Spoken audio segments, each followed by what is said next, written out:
My father promised to introduce me to his wealthy investor friend Matthew to launch my life's work. Instead, he ghosted me and sent my sister, Maria, to pitch my code as her own. She got the $400,000 check. I got a text. They forgot I control the kill switch. Before we continue today's story, we have an urgent announcement to make. Due to technical issues, we are pivoting towards another channel. Please subscribe to our new channel, Inherited Revenge. You can find the link in the video description, the pinned comment, and the collaboration tag on this video. Make sure to switch over now so you don't miss out. Thank you for your support. Now back to the story. The notification sound on my phone usually meant a server alert or a reminder to drink water. But today, at 2:14 p.m. on a Tuesday, it sounded like a gavel coming down on my life.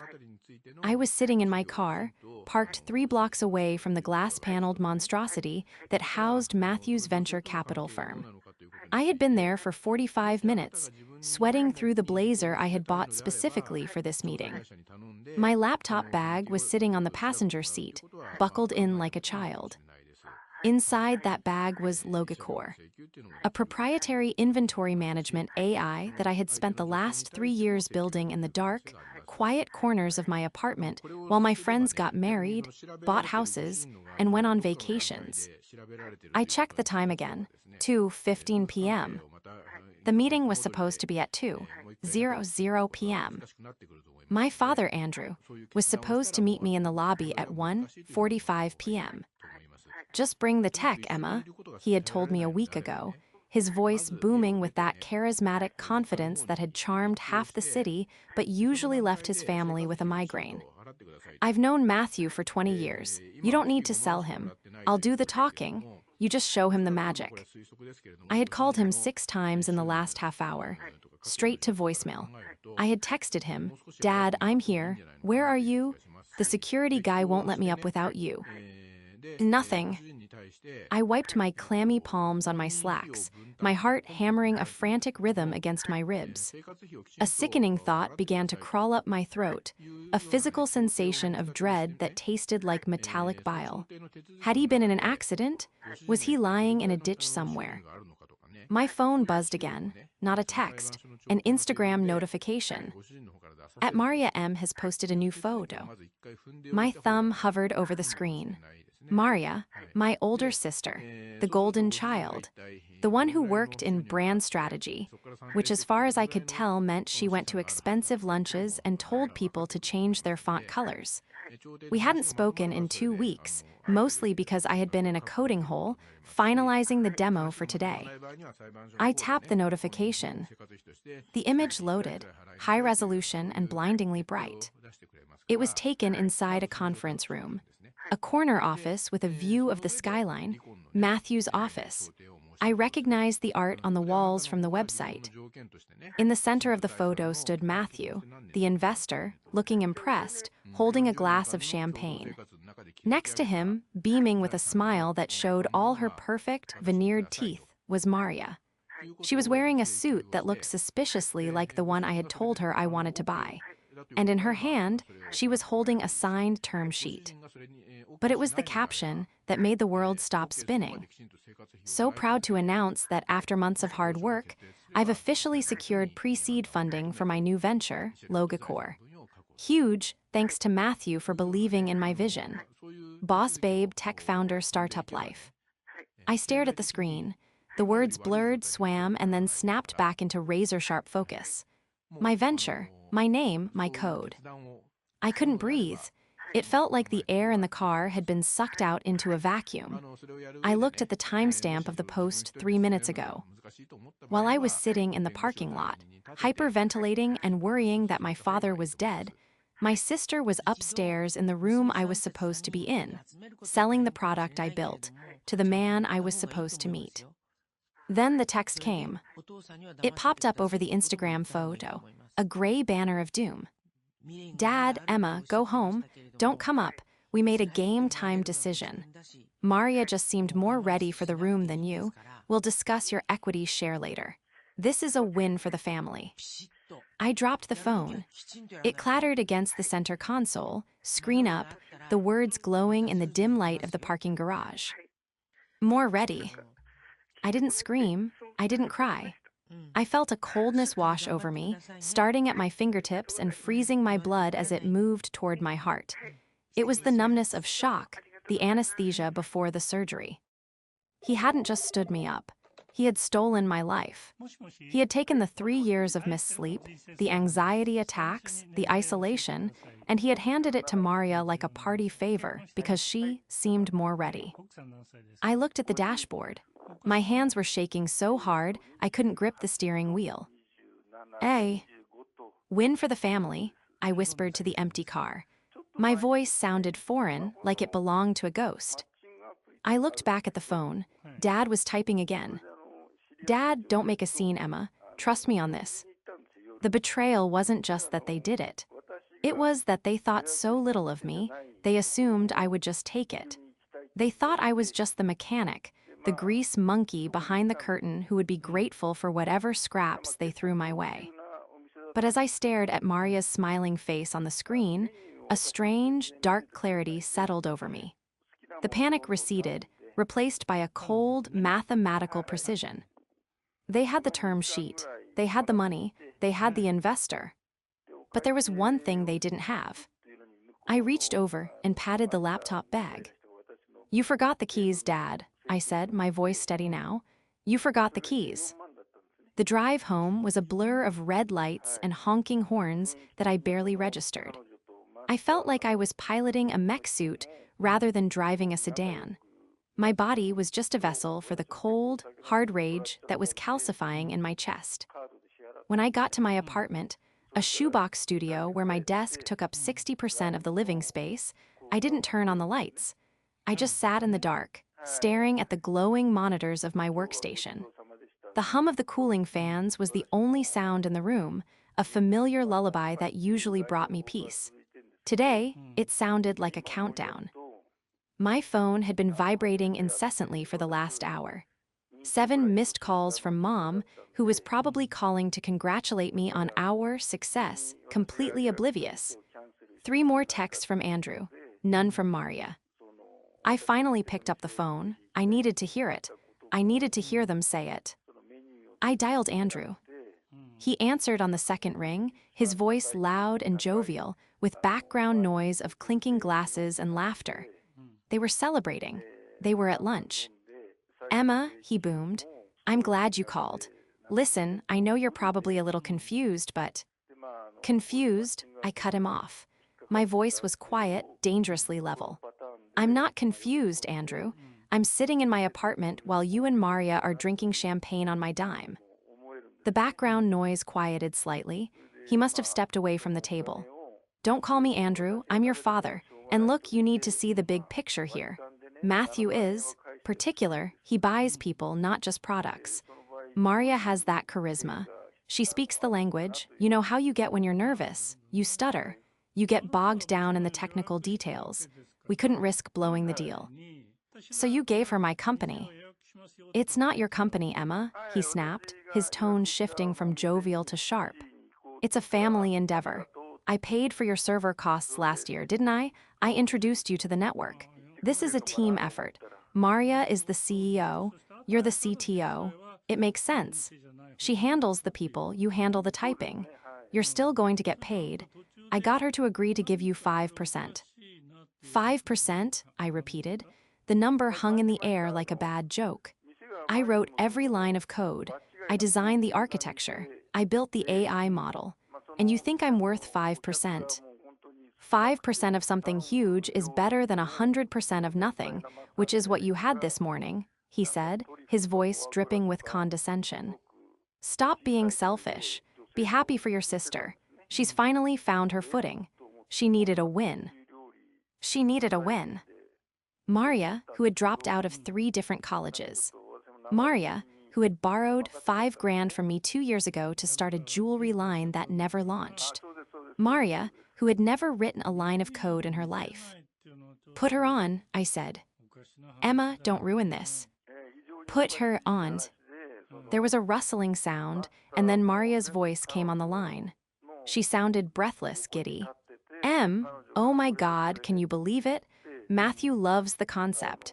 He thinks it's going to disrupt the entire supply chain industry. The concept, I said. You mean the software I built? Well, yeah, the software, she breezed past it. But the vision, M, that's what he bought. We're going to be rich. Dad said you might be mad about the switch up, but honestly, it was so last minute. I barely had time to memorize the pitch deck you made. Good slides, by the way, a little dry, but I spiced them up. You pitched my deck. Our deck, she corrected. Anyway, we're going to need to start the beta testing next week. Matthew wants to see the live data integration at the launch party on Friday. So, I need you to send over the login credentials for the admin panel and the source files. Matthew's due diligence team wants to review the IP ownership, so we just need to transfer the copyright to the new LLC Dad set up. I closed my eyes. They really thought it was that simple. They thought the tech was just a file you emailed, like a Word document. They didn't understand that Logicore. E wasn't just a program. It was a living ecosystem that required constant maintenance. And more importantly, it was encrypted with a handshake protocol that only verified against my biometric signature. You need the login credentials, I said softly. Yeah, just text them to me. Oh, and M, maybe clean up the interface a bit before Friday. Matthew said the UI looked a little utilitarian. Make it pop. I looked at my monitors. I looked at the 3 years of coffee stains on my desk. I looked at the picture of the three of us from 10 years ago before I realized that in this family, I was the fuel and they were the fire. Sure, Maria, I said. I'll get right on that. Thanks, sweetie. You're the best, see. Teamwork. She hung up. I sat there for a long time, the silence of the room wrapping around me. They thought they had won. They thought they had extracted the gold and left the mine. But they had forgotten one crucial thing. Logicore wasn't hosted on a cloud server they had access to. It was hosted on a decentralized private cluster that I paid for. And the product they pitched, it was a demo version, a shell. Without the encryption key, which resided solely on the encrypted USB drive currently hanging from my keychain, the software was nothing but a fancy calculator. They wanted a show on Friday. I opened my terminal and typed a single command line. Initiate lockdown protocol. I'll give you a show, I whispered. To understand why this betrayal felt like a physical amputation, you have to understand the dynamic of the house of Andrew. Our mother died when I was 12 and Maria was 14. Andrew, our father, didn't mourn her so much as he reorganized his assets. He was a serial entrepreneur, which is a fancy way of saying he was addicted to starting businesses that failed within 18 months. He had tried real estate, boutique coffee roasting, crypto mining, and high-end pet grooming. Through it all, Maria was his mirror. She had his blonde hair, his easy smile, and his absolute allergy to hard work. She was the cheerleader, the prom queen, the one who could charm a teacher into changing a grade. Andrew adored her because she was the version of himself that looked good on a Christmas card. I was the anomaly. Dark hair, quiet, obsessed with how things worked. While Maria was out at parties, I was taking apart the toaster to see the heating element.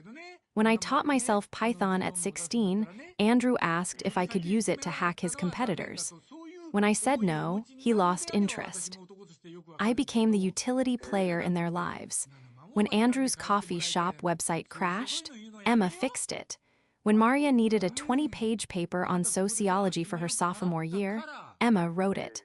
I did it because I wanted their approval. I wanted Andrew to look at me the way he looked at Maria, like I was a prize. But I was never the prize. I was the maintenance crew. The resentment had been building like sediment in a pipe for years, but Logicore was supposed to be my exit ticket. It was my idea. I had come up with it while working a miserable logistics job during college, watching trucks leave half empty because of inefficient routing. I spent 3 years building it. I burned through my savings. I ate ramen. I skipped holidays. When I finished the beta, I went to Andrew. Not for money, but for a connection. He had always bragged about his college roommate, Matthew, who had become a big shot VC. Dad, I had said, showing him the dashboard on my laptop. This works. It actually works. If I can just get 5 minutes with Matthew. I remembered the look in his eyes. It wasn't pride. It was calculation. He looked at my software the way a wolf looks at a wounded deer, as an opportunity. I can make that happen, Emma, he had said, putting a hand on my shoulder. But you have to let me guide you. These investors, they eat people like you alive. You're too honest, you need polish. I thought he meant he wanted to coach me. I didn't realize he meant he wanted to replace me. Now looking back, the signs were all there. 2 weeks ago, Andrew had started asking weird questions. Where is the source code actually stored, Emma? Is it on GitHub? Is it safe? It's on a private server, Dad. It's safe. And the IP, have you filed the patents yet? I have the provisional patent filed. The full filing is expensive. I was waiting for funding. Good, smart girl. He wasn't checking on my security. He was checking for vulnerabilities. He wanted to know if the theft would be clean. And Maria, she had been surprisingly interested in my boring computer stuff lately, asking to see the slide deck, asking me to explain the USB, unique selling proposition, over and over again until she could recite it. I just want to understand what my little sister does. She had chirped, sitting on my couch, drinking my wine. She was studying, she was rehearsing. They had planned this. This wasn't a ga. Me-time decision, like Andrew claimed in his text. This was a premeditated coup. The most dangerous thing about Andrew wasn't his malice, it was his delusion. He genuinely believed that he was helping. In his twisted mind, giving the company to Maria was the smart business move, and giving me 5% was generous. He saw me as a resource to be managed, not a human being to be respected. And Maria, she was worse. She believed she deserved it. She believed that her ability to sell the idea was just as valuable, no, more valuable, than the ability to create it. She looked at my 3 years of blood, sweat, and code, and she saw a stepping stone for her personal brand. I looked at the clock. It was 6:00 p.m. The launch party was in 3 days. They expected me to roll over. They expected me to send the credentials, fix the UI, and fade into the background like I always did. I reached into my desk drawer and pulled out a fresh hard drive. I wasn't going to fade. I was going to burn brightly, blindingly, and violently. I picked up my phone and typed a reply to Maria. Me, congrats, sis. You guys are right. You're the CEO. I'll send over the credentials tonight. I'm just happy to be part of the team. I hit send. Let them think they won. Let them build the stage. Let them invite the audience. Because when they flipped the switch on Friday, they weren't going to get a product launch. They were going to get a lesson in ownership. The next morning, I woke up with a clarity that usually only comes after a fever breaks. The crushing weight of betrayal was still there, sitting on my chest like a granite slab, but it was no longer paralyzing.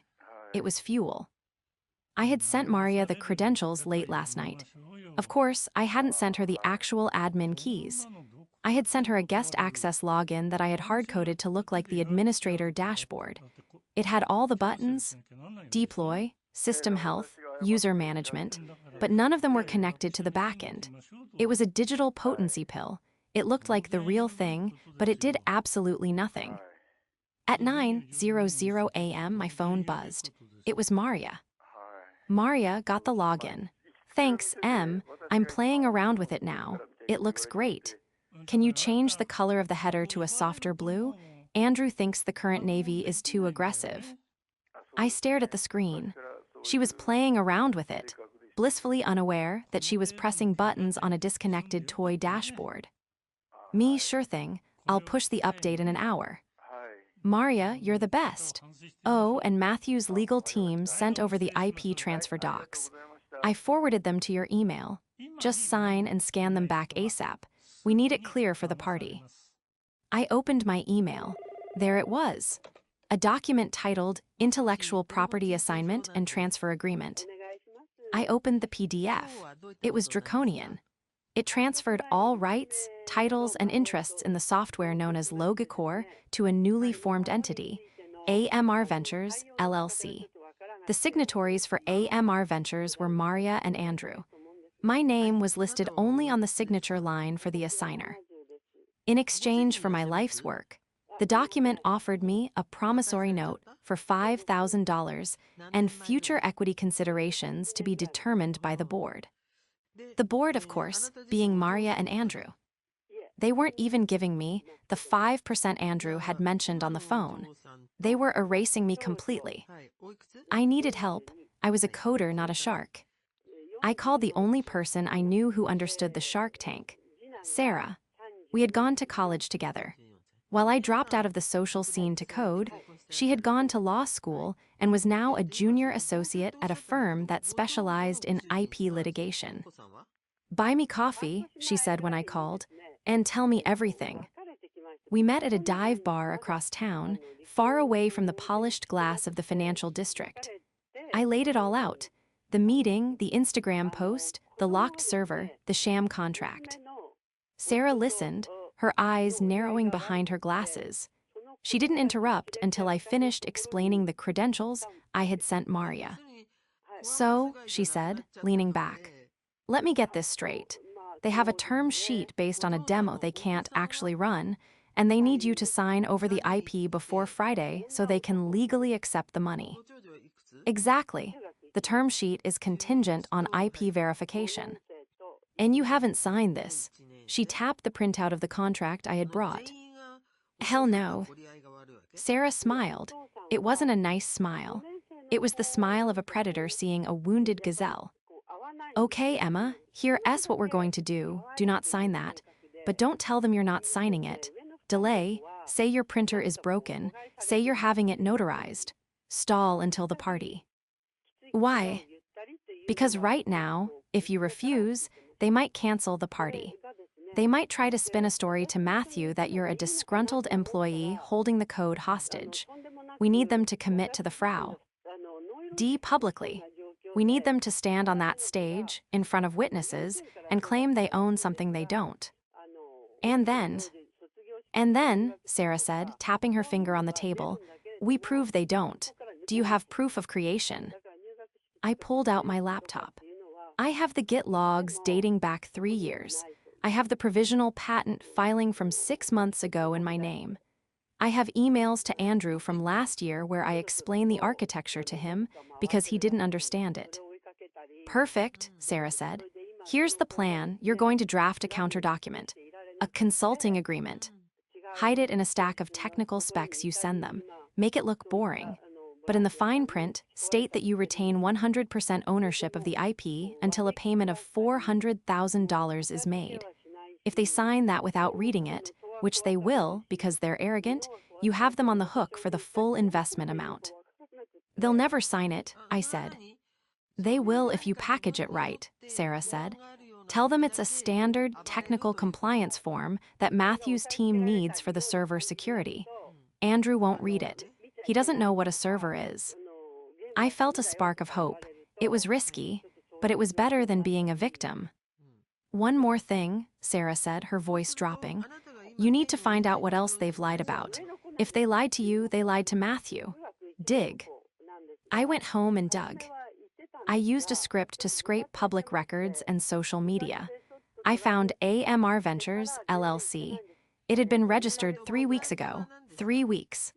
While Andrew was telling me to polish the demo, he was already building the company that would steal it. But then I found something juicier. I looked into Maria's brand strategy firm. It was dissolved 6 months ago for failure to pay taxes. I looked into Andrew's investments. He was being sued by 2 former partners for breach of contract on a real estate deal. They weren't just greedy, they were desperate. They needed that $400,000 not to launch my company, but to pay off their debts. My seed money was their bailout fund. I sat back in my chair. The betrayal was absolute. They weren't stealing my future to build theirs. They were stealing it to cover up their past failures. My phone buzzed. Andrew, Emma, where is the signed IP transfer? Matthew's lawyers are asking. Don't make me come over there. I typed back, my fingers flying. Me, sorry dad, printer jammed. I'm going to Kinko's in the morning. Also, I'm sending over a technical compliance form. It's just server specs for the security audit. Matthew's tech guy will need it to verify the encryption. Can you just sign off on it so I can attach it to the transfer? It's just technical jargon. 5 minutes later. Andrew, fine, send it.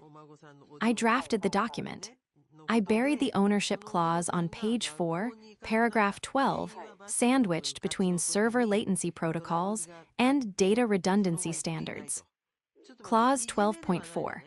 The undersigned acknowledges that all intellectual property, source code, and algorithmic structures remain the sole property of the developer, Emma, until a transfer fee of $400,000 USD is remitted in full.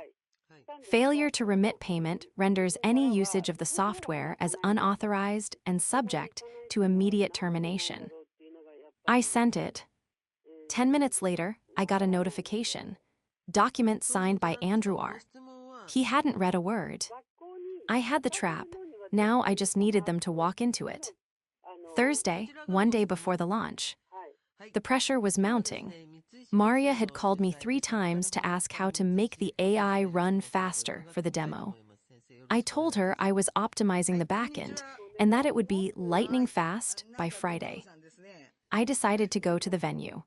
The launch was being held at a rented event space downtown, a trendy, industrial chic warehouse with exposed brick and skylights. Andrew had clearly spent a chunk of his own dwindling cash on the deposit to impress Matthew. I wasn't invited, obviously, but I walked in through the catering entrance, wearing a black hoodie and carrying a clipboard. No one stopped me. I found Andrew and Maria near the stage, arguing. The catering bill is how much? Andrew was hissing, his face red. It has to be high-end, Dad, Maria shot back.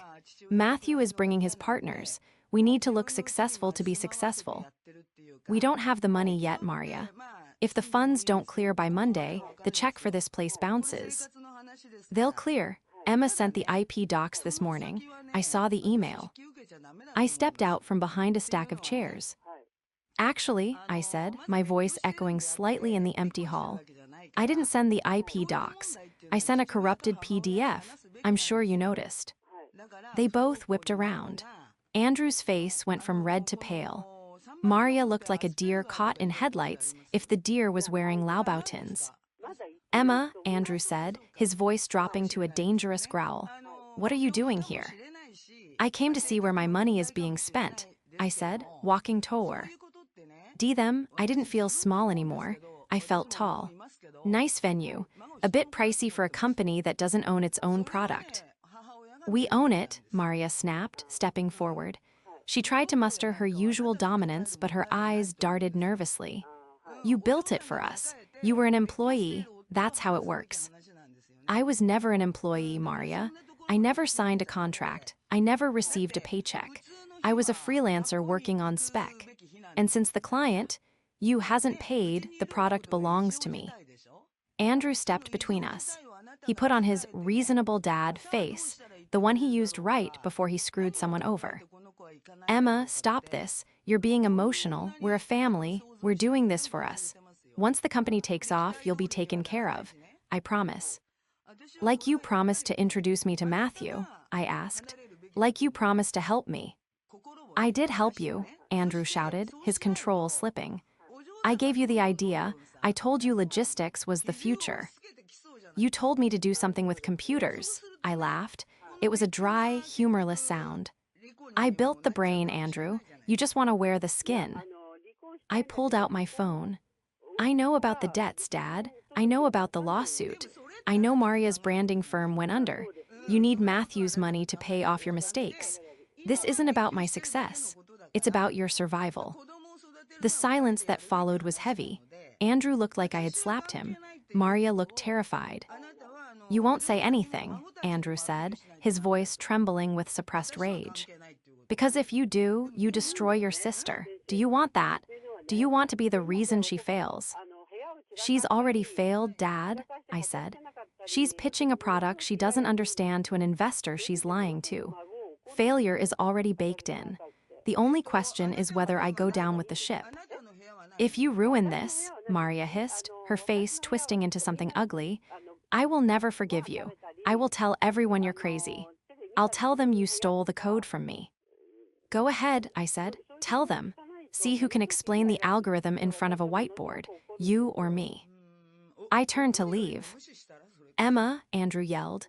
If you don't sign those papers by tomorrow morning, you are out of this family. I mean it. No inheritance.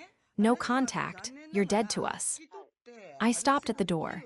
I looked back at them, two desperate grifters in a fancy warehouse, standing on a stage built on lies. I'm not signing, Dad, I said, and I'm not dead, I'm just logging off. I walked out. My heart was pounding, but for the first time in my life, it wasn't from fear. It was from adrenaline. They were scared. They knew I had the leverage. But they still didn't think I would actually do it. They banked on my guilt. They banked on family. They were wrong. Friday morning, the day of the launch party. The text messages started at 6:00 a.m. Andrew, Emma, please be reasonable. We can renegotiate. 10%, just sign the transfer. Maria, I'm sorry, I yelled. I'm just so stressed. Please, Em, I need this. Don't do this to me. Andrew, if you don't send the signed docs by noon, I'm calling the police. I'll tell them you hacked our servers. Threats, begging, more threats. The cycle of abuse in text form. I ignored them all. I was busy. I had taken the day off from my day job, which I still had, because Logicor hadn't paid me a dime. I sat in my apartment with Sarah, who had come over with bagels and a terrifyingly organized binder. Okay, Sarah said, sipping her coffee. We have the signed technical compliance form where Andrew admits you own the IP until paid. We have the proof of your provisional patent. We have the chat logs where Maria asks you for the login credentials, proving she doesn't have access. Is it enough? I asked. It's enough to bury them in court, Sarah said. But we're not going to court yet. We're going to the party. We are. Yes, Matthew Sterling is a man of integrity, right? That's his brand. Yeah, ethical capital. Then he deserves to know he's being defrauded. But we can't just email him. Andrew intercepts his emails.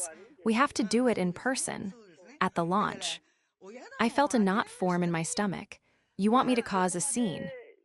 No, Sarah said. I want you to save the investor. You're not the angry daughter, you're the whistleblower. The plan was simple. The party started at 7:00 p.m. The live demo was scheduled for 8:00 p.m. At 7:30 p.m., Maria would be mingling. Andrew would be holding court. I checked the server logs on my laptop. Maria had logged in 17 times in the last hour using the fake credentials. She was frantically clicking around, probably realizing that nothing was actually connected. Maria text, Emma, the dashboard isn't updating. It just says simulation mode. How do I turn it off? Help me. Maria text, Emma, pick up the phone. Andrew text, you ungrateful little brat. You are ruining everything. I watch the texts roll in like a tick. Tape of their panic. They're realizing the gun is empty, I told Sarah. Good, she said. Now let's go show them who holds the bullets. We dressed for war. I wore a sharp navy suit, the one I should have worn to the pitch meeting. Sarah wore her courtroom armor. We arrived at the warehouse at 7:45 p.m. The place was packed. Tech journalists, local influencers, potential clients. There was an open bar, a DJ, and a massive screen behind the stage displaying the Logicor logo. My logo. We slipped in. The security guard was a kid looking at his phone. He didn't even check the guest list. I scanned the room. I saw Andrew near the bar, looking sweaty and manic, laughing too loudly at something a man in a gray suit said. I saw Maria near the stage, frantically typing on an iPad. She looked like she was about to vomit. And there, in the center of the room, was Matthew Sterling. He looked calm, composed, radiating wealth. He was talking to a small circle of people, holding a glass of water. "There he is," I whispered to Sarah. "Go," she said. "I'll handle the interference if Andrew tries to stop you." I took a deep breath. This was it, the point of no return. I started walking toward Matthew. Andrew spotted me when I was 20 feet away. His eyes went wide. He dropped his glass. It shattered, but the noise of the party drowned it out. He started shoving his way through the crowd toward me. "Emma," he barked, but the music covered his voice. I kept moving. I was 10 feet from Matthew. Andrew lunged, grabbing my arm. "Get out now." "Let go, Andrew," Sarah said, stepping in and jamming a manila folder into his chest. "Or I'll have you arrested for assault and fraud right here." Andrew faltered, looking at Sarah, then the folder, then me. "Who is this?" "My lawyer," I said. I pulled my arm free and stepped into Matthew's circle. "Mr. Sterling," I said. He turned. He had kind eyes, but they were sharp. He looked at me, then at the commotion behind me. "Yes." "My name is Emma," I said, my voice clear and steady. "I'm Andrew's daughter, and I'm the one who actually built Logicor." Matthew's eyebrows shot up. I thought Maria was the founder. "Maria is a marketing strategist," I said. "She doesn't know Python from a pretzel. And in 10 minutes, she's going to try to run a demo on a system she doesn't have the keys to." Andrew tried to intervene. "Matthew, ignore her. She's unstable. She's just jealous of her sister." Matthew held up a hand, silencing Andrew. He looked at me. He looked at the resemblance between me and Andrew. "Go on," Matthew said. "The system she's about to demo is a dummy interface," I said. "It's not real. The real software is on a private server that only I control. If you give them that check, you are buying a slide deck and a lawsuit, not a company." Matthew looked at Andrew. "Is this true?" "No, she's lying," Andrew sputtered. "We own it. We have the papers." "Do you?" Matthew asked softly. At that moment, the lights dimmed. The DJ cut the music. A spotlight hit the stage. "Ladies and gentlemen," Maria's voice boomed over the speakers. She was standing at the podium, forcing a smile that looked like a rictus of terror. "Welcome to the future of logistics. Welcome to Logicor." Applause. "Now," Maria said, her voice trembling slightly, "let's show you what this baby can do." She turned to the massive screen. The dashboard appeared. "I'm going to initiate a live inventory sync with a warehouse in New Jersey," she announced. She tapped the sync button on her iPad. On the screen, a loading bar appeared. It spun and spun and spun. Then giant red letters flashed across the screen, 50 feet high. "Access DNID. Unauthorized user. System lockdown initiated." The crowd gasped. Maria frantically tapped the screen. "Just technical difficulties, 1 second." Then, a new text box appeared on the big screen. It wasn't a system error. It was a message I had programmed to trigger if an unauthorized user tried to force a sync. "Property of Emma R demo version EXPIRED. Please contact the developer for licensing." The silence in the room was absolute. I looked at Matthew. He was reading the screen. Then he looked at Andrew. "Unstable?" Matthew asked, his voice like ice. Andrew opened his mouth, but no sound came out. I smiled. The trap had snapped shut. The silence in the warehouse stretched for what felt like an eternity, heavy and suffocating. All eyes were glued to the screen, where the words "property of Emma R" glowed in stark, unforgiving white against the red background. Maria was frozen on stage. The clicker fell from her hand, clattering loudly on the floorboards. She looked small, stripped of her curated persona, just a terrified woman standing in front of a lie that had grown too big to contain. Andrew, standing next to me, seemed to shrink. He wasn't the booming patriarch anymore. He was a man watching his house of cards catch fire. "Ray." "Matthew," Andrew stammered, his voice cracking. "I can explain. It's a glitch. Emma is, she's hacking us right now. Matthew Sterling didn't even look at him.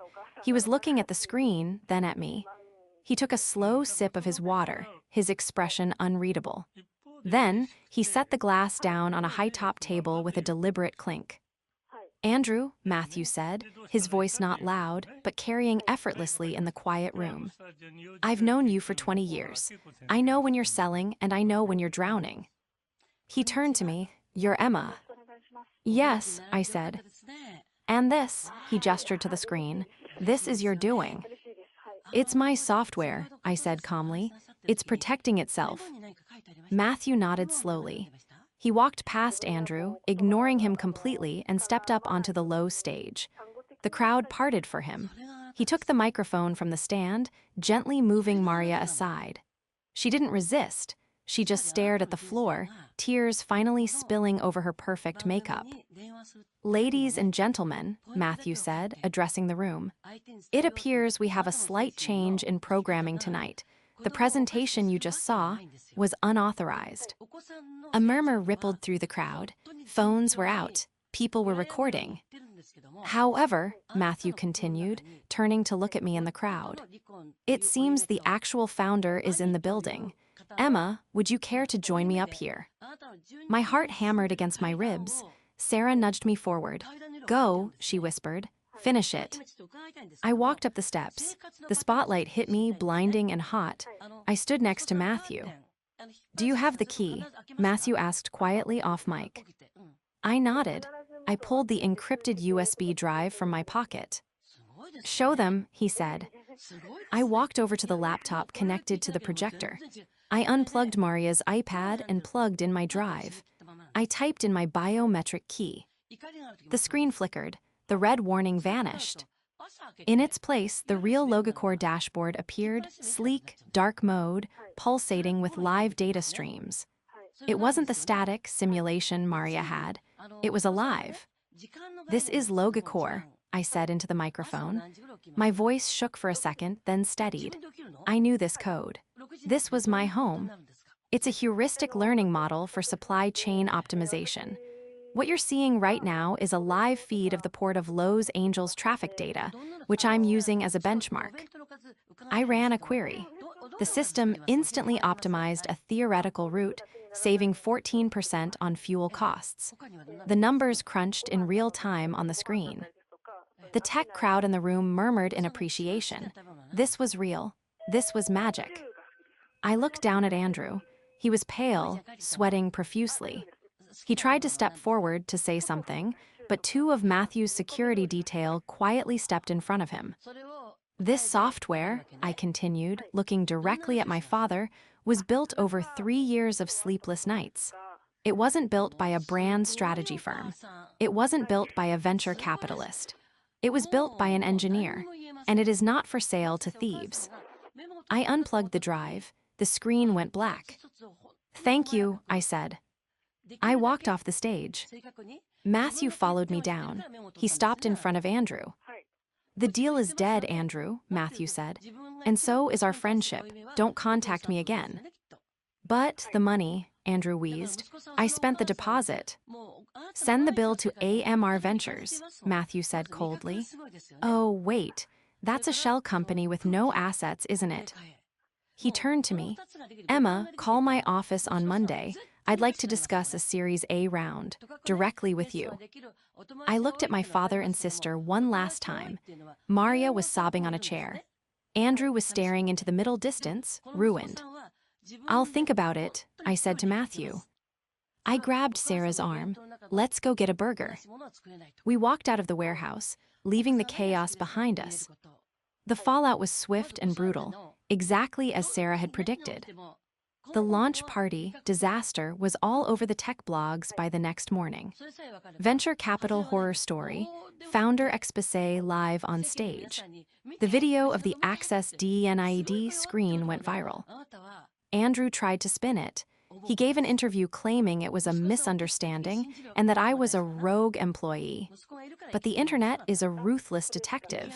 People found the public records. They found the timeline. They found the patent filing in my name. His reputation, already hanging by a thread, disintegrated. His other creditors, smelling blood in the water, descended. He lost his condo. He lost his car. He moved into a small rental on the outskirts of the city. Maria fared worse in a way. Her social standing, her currency, was worthless. She was branded a fraud. She deleted her Instagram. She moved to a different state to live with an aunt, working at a retail boutique under her middle name. I didn't sue them. I didn't have to. The humiliation was the punishment. 3 weeks later, I sat in Matthew Sterling's actual office, not the lobby, but the boardroom. The diligence checks out, Matthew said, closing a folder. The tech is brilliant, Emma, truly. Thank you, I said. The offer is $2 million for 20% equity. You remain CEO. You retain majority voting rights.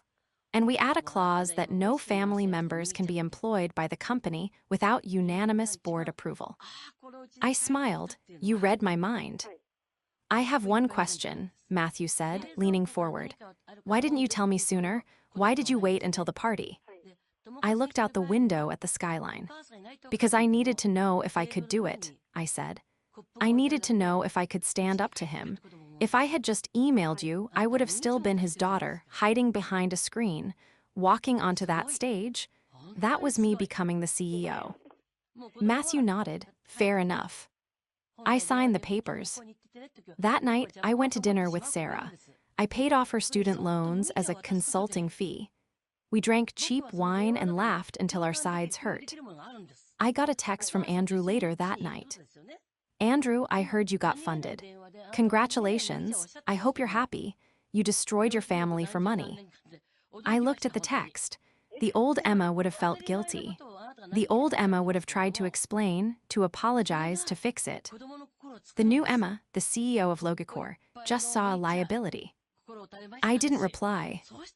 I blocked the number. I put my phone down and looked at the waiter bringing dessert. 2 spoons, please, I said. The code was clean, the bugs were fixed, and the system was finally, perfectly secure.